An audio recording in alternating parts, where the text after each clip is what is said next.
Hi hello అండి. అందరికీ నమస్కారం. Welcome back to be Bindaas. ఈరోజు నేను సోయా చంక్స్తో అదేనండి మిల్ మేకర్తో కర్రీ చేస్తున్నాను. ఈ కర్రీ చపాతీ రోటీలేకి చాలా టేస్టీగా ఉంటుంది. మరి ఎలా తయారు చేయాలో చూసేద్దాం. ముందుగా ఒక గిన్నె తీసుకొని అందులో నీళ్లు పోసుకొని ఆ నీళ్లను వేడి చేసుకోవాలి. ఇలా వేడి చేసుకున్న నీళ్ళలో ఒక అరకప్పు సోయా చంక్స్ని తీసుకొని అదేనండి మిల్ మేకర్ని తీసుకొని ఈ నీళ్ళల్లో పోసుకొని ఈ వేడి నీళ్ళల్లో ఒక 5 నిమిషాల పాటు బాగా నానబెట్టుకోవాలి. ఇలా బాగా నానిన తర్వాత ఒక 5 నిమిషాల తర్వాత ఈ సోయా చంక్స్ని తీసుకొని పక్కనుంచుకోవాలి. ఈ వేడి నీళ్ళ నుంచి తీసుకొని పక్కనుంచుకున్న తర్వాత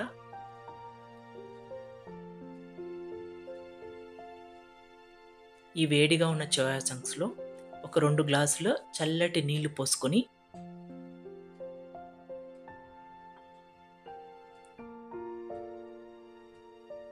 ఈ సోయా చంక్స్ని ఆరనివ్వాలి. ఇలా ఆరిన సోయా చంక్స్ని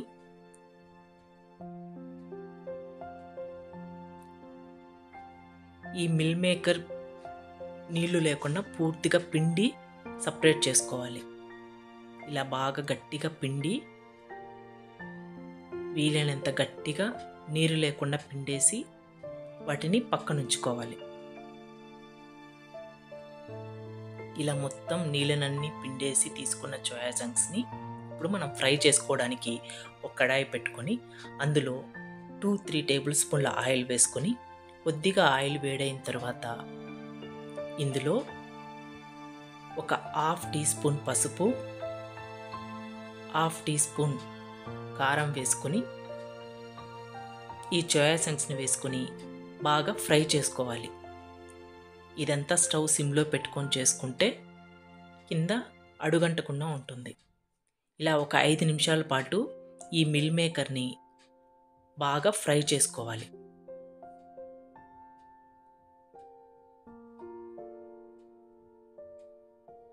ఇలా ఫ్రై అవుతుంటే మనం దీనికి కావాల్సిన ఈ కర్రీకి కావాల్సిన మసాలాని ప్రిపేర్ చేసుకుందాం. ముందుగా మిక్సీ జార్ తీసుకొని ఇందులో ఒక 6-7 వెల్లుల్లిపాయల్ని, అలాగే కొద్దిగా అల్లం, నేను ఇక్కడ అల్లం పేస్ట్ తీసుకుంటున్నాను, కొద్దిగా అల్లం, అలాగే ఒక 6-7 జీడిపప్పు ముక్కలు, ఒక బిగ్ సైజ్ టమాటో కట్ చేసుకొని తీసుకోవాలి. ఇందులోనే ఒక హాఫ్ టీ స్పూన్ సోంపు కూడా తీసుకొని వేసుకోవాలి. వేసుకొని ఈ మొత్తం మిశ్రమాన్ని బాగా మెత్తగా గ్రైండ్ చేసుకొని పక్కనుంచుకోవాలి. తర్వాత ఇలా బాగా ఫ్రై అయిన మిల్ మేకర్ని పక్కకు తీసుకొని సేమ్ అదే ప్యాన్లో 3-4 టేబుల్ స్పూన్ల ఆయిల్ వేసుకొని వేడి చేసుకోవాలి. ఇలా ఆయిల్ వేడైన తర్వాత ఇందులో కొద్దిగా జీలకర్ర, ఒక స్టార్ అనాస, అలాగే ఒక 3-4 లవంగాలు, ఒక గ్రీన్ ఇలాచీ, ఒక 1 ఇంచ్ చెక్క, ఒక బిర్యానీ లీఫ్ వేసుకొని ఇందులోనే ఒక 2 బిగ్ సైజ్ ఆనియన్స్ని సన్నగా కట్ చేసుకుని వేసుకొని ఈ ఆనియన్స్ ఆ మసాలాలు బాగా ఫ్రై అయ్యేంత వరకు ఫ్రై చేసుకోవాలి.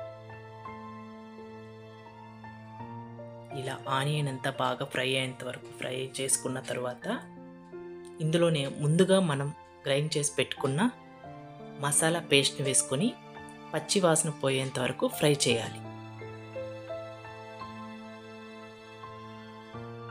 మొత్తం ఈ మసాలా అంతా పచ్చి వాసన పోయేంత వరకు ఫ్రై చేసుకున్న తర్వాత ఇందులోనే మనకు టేస్ట్కి తగ్గట్టుగా 1.5 టేబుల్ స్పూన్ కారం, 1.5 స్పూన్ ధనియాల పొడి, అలాగే 1 స్పూన్ గరం మసాలా పౌడర్, ఈ మూడింటిని వేసుకొని ఒకసారి బాగా మిక్స్ చేసుకొని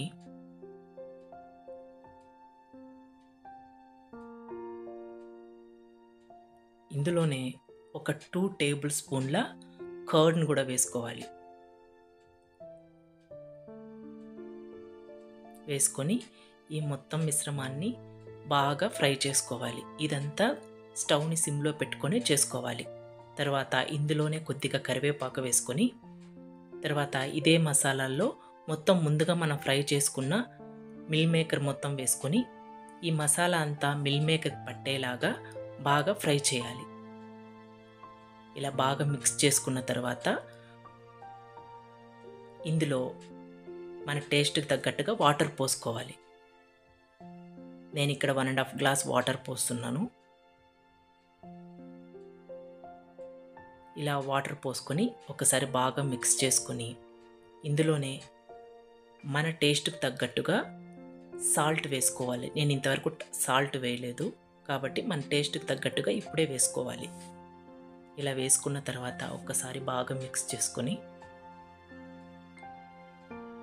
ఇందులోనే కొద్దిగా పుదీనా ఆకులు వేసుకోవాలి.